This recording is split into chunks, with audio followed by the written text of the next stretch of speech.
사도행전은 초대교회의 이야기입니다. 사도행전에는 수많은 교회들이 등장합니다만 그 가운데 모교회라 할 수 있는 교회가 예루살렘 교회입니다.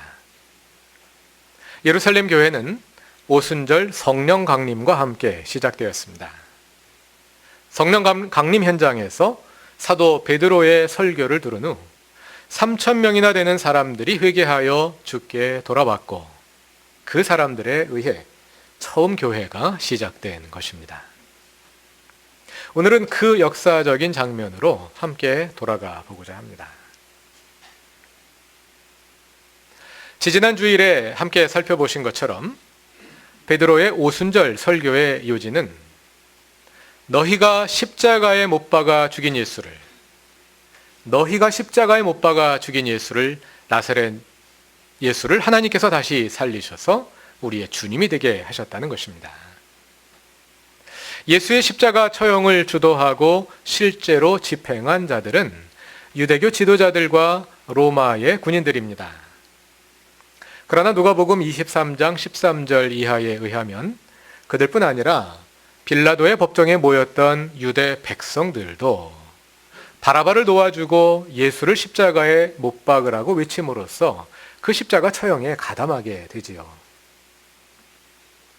아마도 베드로의 오순절 설교를 들은 사람들 가운데는 그 자리에서 함께 외쳤던 백성들이 포함되어 있었을 것입니다. 베드로는 설교 중 23절과 36절에서 예수를 십자가에 죽인 책임이 그들에게 있음을 분명히 말합니다.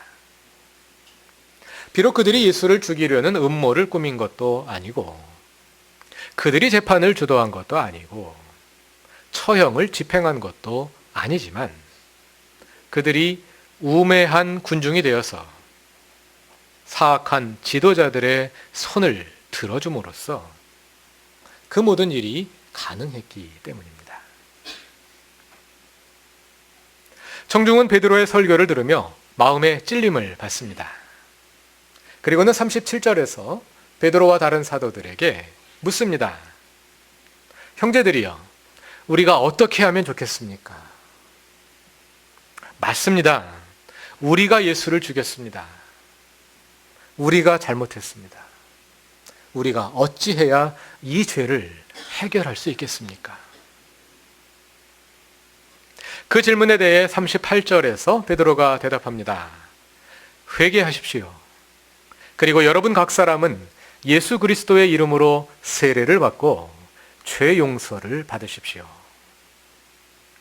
회개와 죄 용서와 세례라는 단어가 계속하여 나오고 있죠. 베드로의 이 대답은 누가복음에 나오는 세례 요한에 대한 서술을 떠올리게 합니다. 누가복음 3장 3절은 이렇게 말합니다. 요한은 요단강 주변 온 지역을 찾아가서 죄 사함을 받게 하는 회개의 세례를 선포하였다. 죄 사함을 받게 하는 회개의 세례. 즉 세례란 회개의 표시이며 세례 받음으로 회개를 표현함으로써 죄 사함을 받게 된다는 말씀입니다. 이렇게 누가복음에는 한 어구로 표현된 것을 사도행전에서 베드로가 한 문장으로 풀어서 다시 서술한 것입니다. 그러니까 38절에 담긴 베드로의 권고를 한마디로 요약하자면 회개하라 하는 촉구입니다.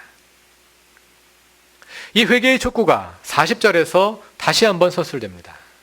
다 같이 본문 사도행전 2장 40절을 읽어보겠습니다. 베드로는 이 밖에도 많은 말로 증언하고 비뚤어진 세대에서 구원을 받으라고 그들에게 권하였다. 비뚤어진 세대, 원문대로 정확히 번역하자면 이 비뚤어진 세대입니다. 이라는 지시대명사 this를 세 번역이 빠뜨렸네요. 이 말은 이 세대라는 말에 비뚤어진이라는 형용사를 더한 것입니다. 여러 교우들이 잘 아시는 것처럼 이 세대라는 말은 그 자체가 부정적인 뜻을 가진 표현이지 않습니까? 거기에 비뚤어진이라는 수식어를 더함으로써 그 부정적인 함의를 강화한 것입니다. 이 비뚤어진 세대가 뭘까요? 최근에 우리가 자주 사용해온 표현으로 바꾸자면 이 비뚤어진 세대가 바로 파라오의 질서입니다. 파라오의 질서로부터 구원을 받아라. 파라오의 질서를 벗어나라. 그런 뜻입니다. 여러분, 회개가 무엇입니까? 또 믿음은 무엇입니까? 믿음은 복음을 믿는 것인데요. 베드로가 오순절 설교에서 선포하는 것이 바로 그 복음이었습니다. 예수께서 죽은 자들 가운데서 다시 살아나심으로 우리의 주님이 되셨다 하는 소식, 하나님 나라의 복음입니다. 믿음이란 그 예수님을 우리의 주님으로 맞아들여 예수님이 우리 삶의 실제적인 주인이 되시게 하는 것입니다. 그럼 회개란 무엇일까요? 그 전에 우리가 주인으로 섬기던 하나님 아닌 다른 어떤 것, 그 우리를 지배하던 것으로부터 벗어나 하나님께로 전향하는 것이지요. 파라오의 질서를 거부하고 그로부터 벗어나는 것이 회개입니다. 회개하여 파라오의 질서를 거부하고 하나님의 나라를 이루라. 그것이 베드로의 오순절 설교였습니다. 오순절 유대인 청중들은 그 회개의 촉구에 적극적으로 반응합니다. 그래서 41절에 의하면 그날 약 3,000명이나 되는 사람들이 세례를 받고 복음을 받아들입니다. 그리고 그 자리에서 교회가 시작됩니다. 파라오의 질서로부터 벗어난 사람들에 의해 교회가 시작된 것입니다. 정확히 말하자면 파라오의 질서로부터 벗어나 예수의 주되심을 이루기로 결단한 사람들이 함께 모여 그 예수의 주되심의 믿음을 함께 실천하는 것이 교회의 시작이었습니다. 그래서 본문을 잘 읽어보면 우리가 교회 공동체로서 어떻게 파라오의 질서에 대항하여 하나님의 주되심을 실현할 수 있을지를 보여주는 한 모범을 발견할 수 있습니다. 본문 41절 이하는 그렇게 해서 시작된 초대교회의 모습을 개략적으로 그러나 비교적 상세히 보여주는데요. 여기에서 초대교회가 정의되는 방식을 살펴보면 오늘날의 교회와 크게 다른 특징들을 발견하게 됩니다.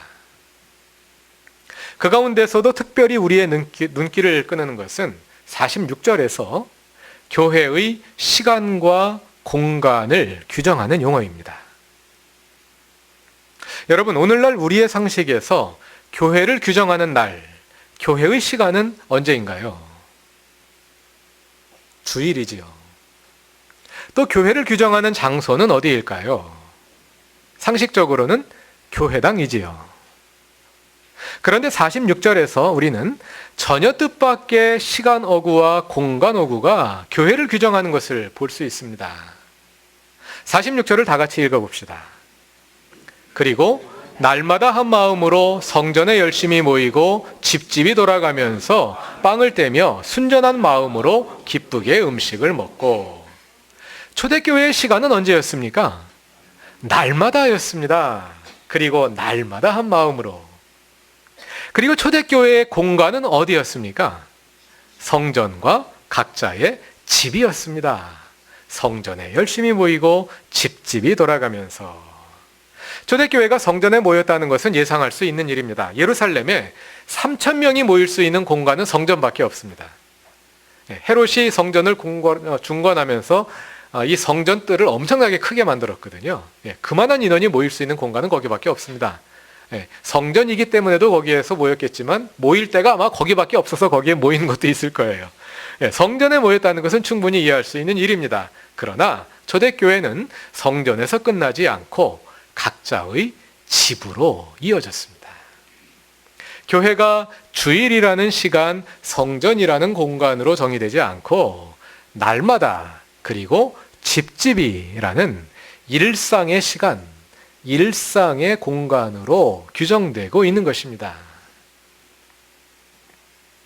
모이기에 힘쓰는 한국교회의 관점에서 보자면 그리 놀라운 일이 아닐 수도 있습니다. 한국교회도 날마다 새벽 기도해야 하잖아요. 그리고 수요 집회, 금요 집회, 수많은 모임과 함께 집집이 돌아가면서 구역 예배를 드리고 신방도 자주 하지 않습니까? 그러니까 한국 교회도 날마다 모이고 집집이 모이는 거죠. 그러나 한국 교회의 경우 그 모임의 내용은 종교 활동과 친목 도모에 그칩니다. 말하자면 한국 교회가 모이기에 힘쓰는 원칙은 교회와 세상을 둘로 나누어서 교회에서 보내는 시간을 늘리고 세상에서 보내는 시간을 줄이는 것입니다. 그러나 사도행전에 나오는 초대교회는 그런 것이 아니었습니다. 사도행전의 교회는 세상을 떠나 교회에 모인 것이 아니라 교회의 울타리를 넘어 세상으로 신앙생활을 확대한 것입니다. 그것을 잘 보여주는 것이 재산 공유 공동체입니다. 44절과 45절을 보면 그들은 모든 것을 공동으로 소유했습니다. 재산과 소유물을 팔아서 모든 사람들이 필요한 대로 나누어 사용하였습니다. 우리의 세상 삶의 핵심이 무엇입니까? 먹고 사는 일, 즉 경제생활이지요. 그래서 우리의 신앙생활을 세상으로, 일상으로 확대한다고 할 때 그 일의 핵심은 무엇보다도 경제생활이 될 것입니다. 돈을 벌고 돈을 쓰고 돈을 소유하는 일을 통해 우리의 신앙이 표현되어야 하는 것입니다. 초대교회가 바로 그런 교회였습니다. 그들은 단지 자주 모이고 여러 장소에서 모였을 뿐 아니라 일상의 삶 전체가 하나의 교회를 이루고 있었던 것입니다. 세상을 떠나서 교회를 이룬 것이 아니라 세상의 일상 전체를 교회로 만들고 있었던 것입니다. 여기서 한 가지 개념의 혼선이 일어날 수 있습니다. 앞에서 초대교회는 이 비뚤어진 세대로부터 구원받은 사람들의 모임이라고 했습니다. 세상을 벗어난 사람들의 모임이라는 뜻이죠. 그런데 또 초대교회는 세상을 떠나지 않고 세상 자체를 교회로 만들었다고 말하니까 모순으로 들릴 수도 있겠지요. 많은 교우들에게는 이미 해결된 문제이겠습니다만 복습 삼아 다시 한번 생각해 봅시다. 그것은 성경에서 사용되는 세상이라는 단어의 두 가지 용법입니다. 신약성경, 특히 요한복음에서 세상은 부정적인 의미로 쓰이기도 하고 중립적인 의미로 쓰이기도 한다는 사실을 기억하실 것입니다. 먼저 부정적인 의미의 세상은 이 비뚤어진 세대, 파라오의 질서로서의 세상입니다. 요한복음 15장 19절에서 예수께서 너희는 세상에 속하지 않았다. 세상이 너희를 미워한다 하고 말씀하실 때 그 세상이 바로 이런 부정적인 의미의 세상입니다. 요한복음 1장 10절에서는 세상이 예수를 알지 못한다 하고요. 또 12장 31절을 보면 세상에 대한 심판이 이르러서 세상의 임금이 쫓겨날 것이다. 이렇게 말씀하십니다. 파라오의 질서로서의 세상, 부정적인 의미의 세상입니다. 그러나 세상이라는 단어가 이렇게 부정적인 의미로만 쓰이는 것은 아닙니다. 대표적인 것이 요한복음 3장 16절이지요. 하나님이 세상을 이처럼 사랑하셔서 외아들을 주셨으니 여기에서 세상은 하나님께서 구원하시는 세상, 주님의 피조세계로서의 세상입니다. 요한복음 1장 9절과 9장 5절은 예수님이 세상의 빛이다 하고 말씀하고 하시고요. 또 6장 33절에서는 하나님께서 세상에 생명을 주신다 하고 말씀하십니다. 이런 구절들이 중립적인 의미로 사용된 세상의 용례입니다. 여기서 세상의 이 두 번째 용법을 긍정적이라고 말하지 않고 중립적이라고 말하는 이유는 그 세상이 언제든지 파라오의 질서로 넘어가 버릴 가능성과 구원받아 하나님의 나라가 될 두 가지 가능성을 함께 가지고 있기 때문입니다. 교회는 그 세상의 두 가지 가능성 사이에 있습니다. 먼저 교회는 부정적 의미의 세상으로부터, 파라오의 질서로부터 구원받은 사람들의 모임입니다. 뿐만 아니라 교회는 이 중립적 의미의 세상에 하나님의 주 되심을 이루도록 부르심을 받은 사람들의 모임입니다. 그러니까 하나로 정리하자면 교회란 이 세상이 파라오의 질서를 벗어나서 하나님께서 다스리는 나라가 되게 하는 그 일을 위해, 즉 하나님 나라 사역을 위해 부름받은 사람들의 모임입니다. 그래서 교회는 하나님 나라를 위해 존재한다 하고 말하는 것입니다. 그래서 교회의 주된 관심사는 늘 우리 자신이 어떻게 파라오의 질서의 강력한 지배로부터 벗어날 수 있을지, 그리고 우리들 자신과 또 우리가 살아가는 이 세상에 어떻게 하나님의 주되심을 이룰지, 그것이 우리의 가장 큰 관심사가 되어야 합니다. 그것이 우리의 기도 제목이 되어야 하고, 그것이 우리의 공부와 토론의 주제가 되어야 하고, 또 그것이 우리 교회의 모든 사역의 중심 목표가 되어야 합니다. 그런데 파라오의 질서로부터 벗어나는 일, 그래서 하나님의 주되심을 이루는 일은 하루아침에 이루어지지 않습니다. 앞에서 말씀드린 것처럼 파라오의 질서는 성경의 이 세대, 이 비뚤어진 세대를 달리 표현한 말입니다. 그런데 이 세대는 1차적으로는 시간을 가리키는 용어이지 않습니까? 태초부터 주님의 나라가 시작되기까지, 주님이 오실 때까지의 그 기간, 이 시간을 가리키는 말이죠.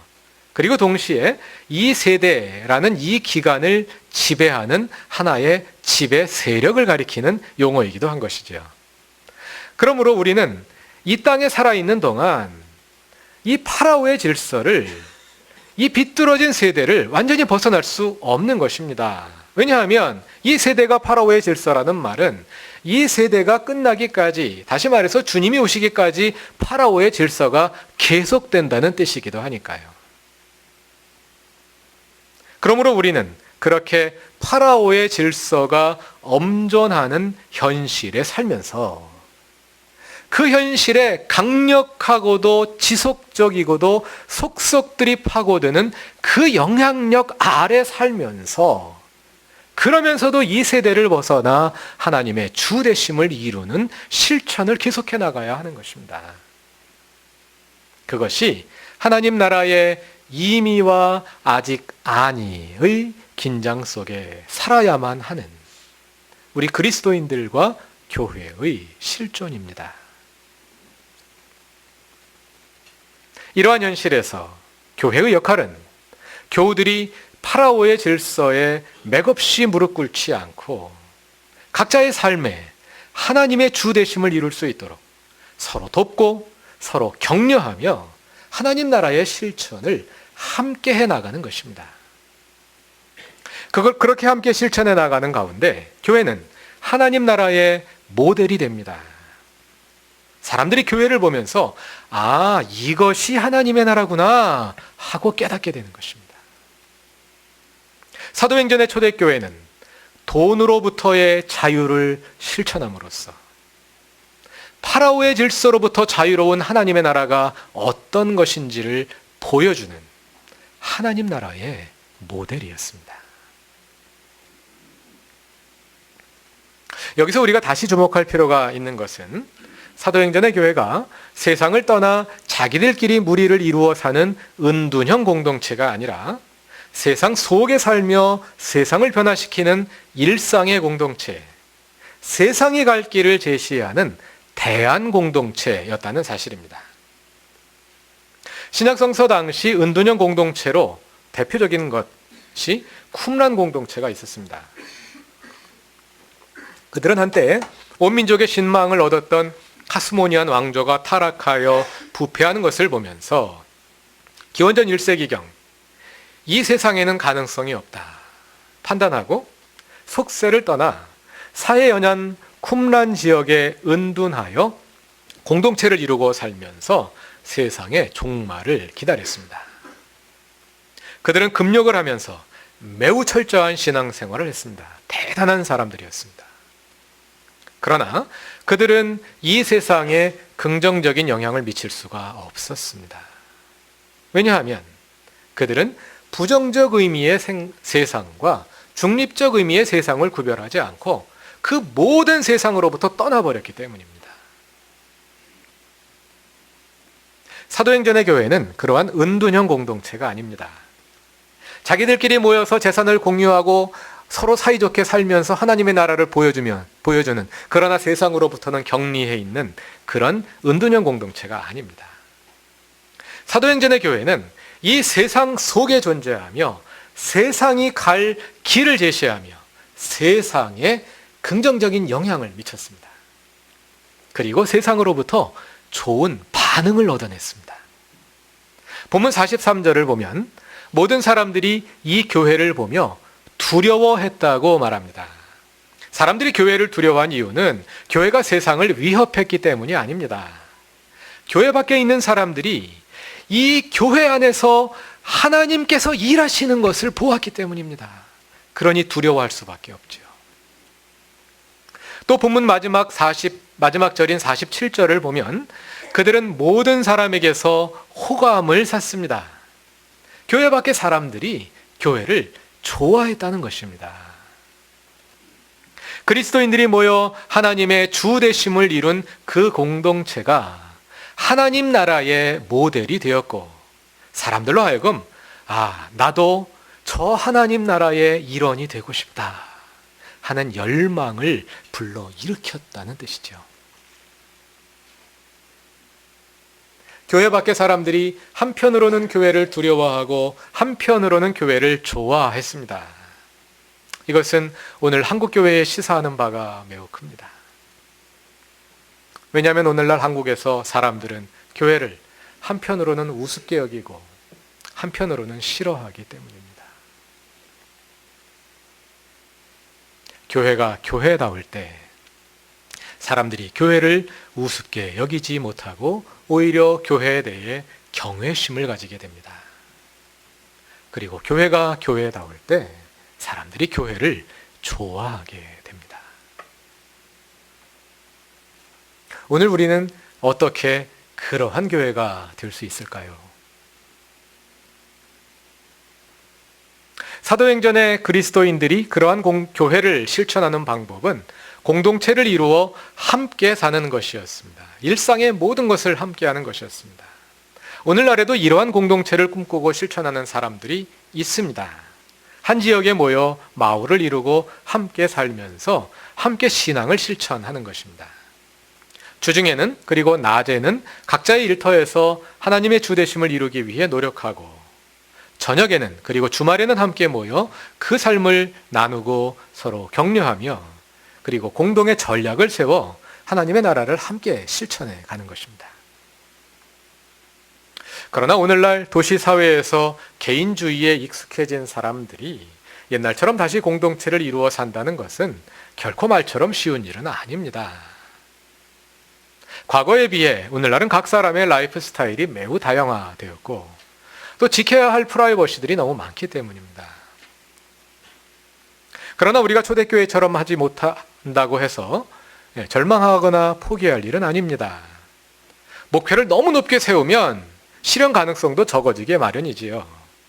비록 가야 할 길이 멀지만 10걸음을 가야 하고 100걸음을 가야 하지만 그 전체가 아니라 한 걸음의 목표를 세우고 오늘 우리가 내디딜 수 있는 그 한 걸음을 함께 실천한다면 결코 불가능한 일이 아닐 것입니다.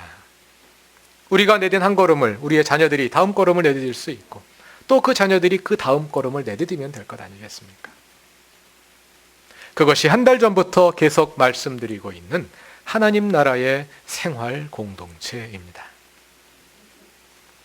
우리는 한 주간 각 가정과 일터로 흩어져 일상의 삶을 살지만 한 주간의 하루, 주일에 교회에 모여 생활 공동체를 이루고 그 생활 공동체가, 이 생활 공동체가 일상으로 확대되어 가게 하는 것입니다. 이제는 그루터기 교회가 하나님 나라의 복음을 생활 공동체로 실천할 때입니다. 그리고 아마도 그것이 새로운 20년을 바라보는 우리의 상상의 중심 주제가 되어야 하지 않을까 생각됩니다. 이 시점에서 우리는 오순절 베드로의 설교를 들은 청중들이 보였던 반응에 다시 주목해 볼 필요가 있습니다. 그들은 이렇게 질문했습니다. 형제들이여, 우리가 어떻게 하면 좋겠습니까? 우리가 어찌해야 합니까? 이것이 오늘 그루터기 교회의 질문이 될 수 있기를 바랍니다. 그런데 중요한 것은 그 질문을 누구에게 던지느냐입니다. 저에게 질문하시면 저는 더 이상 답이 없습니다. 저는 이미 할 얘기를 다 했습니다. 이제는 여러분 자신에게 그 질문을 던져야 합니다. 그리고 혼자 고민해서는 답이 잘 안 나오기 때문에 용기 있게 그 고민을 공동체에 내어놓을 필요가 있습니다. 서로에게 질문할 필요가 있습니다. 하나님의 나라 생활 공동체는 그러한 고민과 기도를 함께하는 공동체입니다. 사랑하는 그루터기 교회 교우 여러분, 함께 질문하며 진지한 고민을 이어봅시다. 그리고 그 질문을 우리의 삶의 문제들로 구체화해 봅시다. 내 삶에 하나님의 주되심을 이루기 위해 우리가 무엇을 해야 할지, 안 되는 이유가 무엇인지, 그리고 그 문제를 어떻게 극복할 수 있을지 말입니다. 중요한 것은 처음 한 걸음을 내딛는 용기입니다. 그리고 하나님께 내어드리는 것입니다. 그 다음은 하나님께서 하실 것입니다. 왜냐하면 하나님의 나라이기 때문입니다. 하나님의 주되심을 향하여 우리의 마음을, 그래서 우리의 삶을 용기 있게 내어드리는 그 내어드림을 하나님께서 기쁘게 받으시고 주님의 나라를 위하여 귀하게 사용해 주시기를 확신하며 기도합니다. 다 같이 기도드리겠습니다. 하나님, 우리에게 실천할 수 있는 힘과 지혜를 주옵소서. 파라오의 질서가 지배하는 이 세상에서 어떻게 내 삶에 하나님의 주되심을 이룰 수 있을지 우리의 질문과 고민과 기도 가운데 우리에게 말씀하여 주옵소서. 그리고 성령의 능력을 주셔서 그 뜻을 실천하게 하옵소서. 우리의 첫걸음부터 주님께서 이끄시고 공동체에게 지혜를 주셔서 함께 발견하게 하시고 이 공동체에서 새 힘을 얻어 세상으로 나아가게 하옵소서. 그루터기 교회가 진정한 하나님의 나라 생활 공동체가 되게 하옵소서. 예수님의 이름으로 기도드립니다. 아멘.